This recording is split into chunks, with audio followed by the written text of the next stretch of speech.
You know, one of the framers of the Federal Reserve System that we have in our country supposedly once said, "Give me control of a nation's money supply, and I care not who makes the law." It's difficult to disagree, reasonably anyway, but I would add one thing.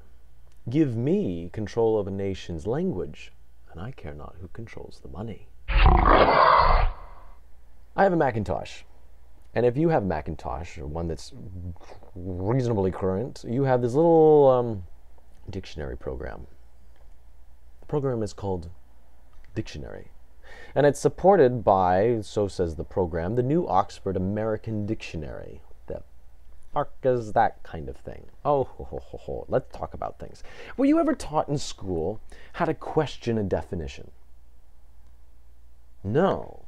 Chances are, anyway, that you were simply told to refer to a dictionary for definitions of words.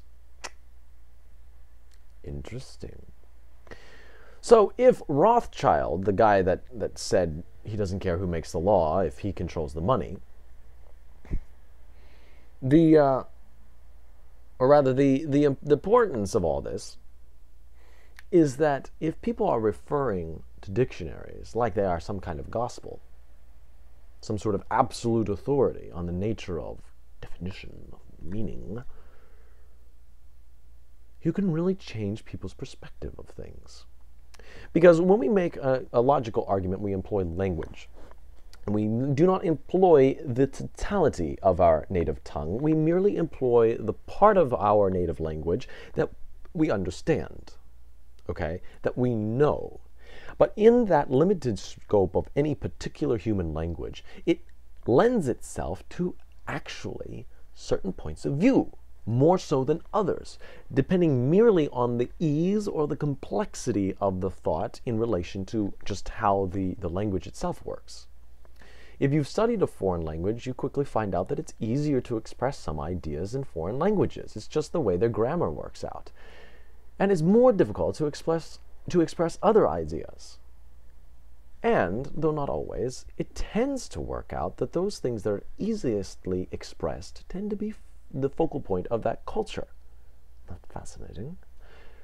Anyway, that's the business that I really don't have any business authority to talk about.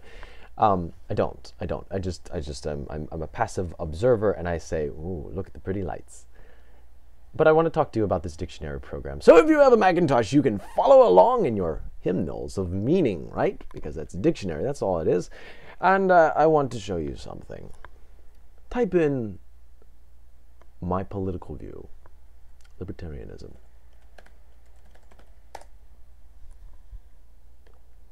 Under libertarianism, it says, an extreme, laissez-faire political philosophy advocating only minimal state intervention in the lives of citizens. And then, underneath that questionable string of words, is an annotation about 4 times as long as the definition.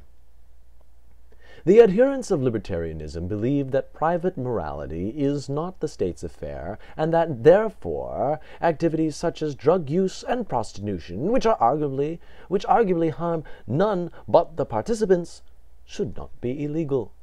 Libertarianism shares elements with anarchism, although it is generally associated with the political right, chiefly in the U.S. Although it is generally associated more with the political right, chiefly in the U.S. Unlike traditional liberalism, however, libertarianism lacks a concern with social justice. Well, okay, even if you're not a libertarian, even if you're like one of those evil socialist schmucks, and there are plenty of you out there, grant me that annotation is biased. Check it out. Let's ignore the annotation just for a second and look at the actual definition. An extreme laissez-faire political philosophy. Stop. An extreme. What's an extreme? It is something that cannot be superseded. It is the end, the threshold, the end of one side or the other of a spectrum, or however many ends the spectrum has. It's the extreme. It's the extreme laissez-faire political philosophy. What is laissez-faire? Anything goes, let it take care of itself, don't intervene. Extreme laissez-faire. Okay. Don't even say anything. Not yet, not yet, not yet, not yet. Hold there. An extreme laissez-faire political philosophy advocating only minimal state intervention in the lives of citizens.